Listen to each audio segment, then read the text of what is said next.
আমাৰ ভৱিষ্যত আমি নিজে অংকন কৰিম।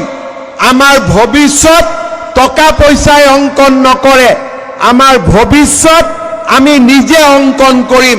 তেনে একচাম সাহসী আৰু শক্তিশালী যুৱকে আজি অসম পুলিচত নিযুক্তিৰ বাবে প্ৰযত্ন কৰি আছে।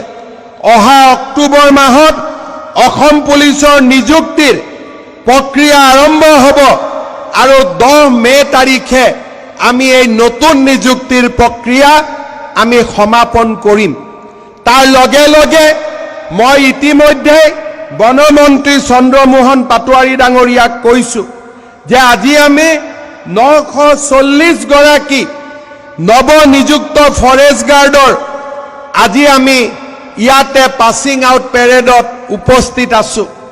অহা ফেব্ৰুৱাৰী মাহৰ ভিতৰত আৰু